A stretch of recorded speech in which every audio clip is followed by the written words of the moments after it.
Keluarga kami meninggal ditembak malam tadi 5 liang.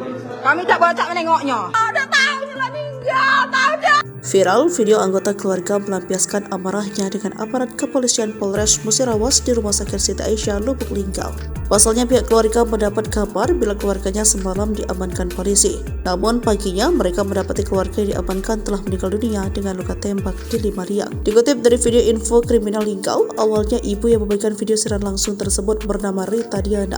Dalam postingannya, Rita bersama keluarganya hendak melihat keluarga mereka di Rumah Sakit Siti Aisyah, Lubuk Linggau karena telah meninggal dunia. Namun saat anggota keluarga hendak masuk ke dalam kamar jenazah, pihak keluarga sempat dihalangi oleh pihak kepolisian yang melakukan penjagaan di kamar jenazah. Rita pun sempat mencoba memaksa masuk ke dalam kamar jenazah, namun lagi-lagi dihalangi puluhan aparat kepolisian Polres Musirawas yang berjaga di lokasi kamar jenazah. Polres Musirawas akhirnya angkat bicara. Pria tewas ditembak tersebut bernama Eki, 21 tahun, warga Dusun 1 Desa Pasenen, Kecamatan STL Ulu Tarawas, Kabupaten Musirawas, Sumsel itu tewas pada Selasa 16 April 2024. Wakapolres Musirawas Kompol Harsono Rabu 17 April 2024 mengatakan sempat terjadi baku tembak saat Egi hendak ditangkap, hingga akhirnya pelaku tewas dengan 4 luka tembak di badannya. Penangkapan terjadi di rumah kontrakan pelaku di Kelurahan Cukuboyo, Kecamatan Lubuk Linggau Utara 1, Kota Lubuk Linggau. Pada saat penggeledahan, pelaku tidak berada di kontrakannya, hanya ada istri dan anaknya. Namun tak lama kemudian pelaku pulang ke rumahnya. Saat tiba di rumah, pelaku melihat banyak anggota kepolisian dari Satreskrim yang melakukan penggeledahan. Kemudian pelaku langsung melarikan diri ke arah lorong yang tidak jauh dari rumahnya. Untuk anggota, alhamdulillah berhasil selamat karena tembakan pelaku mengenai rompi anti peluru, kata Wakapolres Rabu 17 April 2024. Egi diduga merupakan pelaku pencurian dengan kekerasan terhadap seorang wanita muda.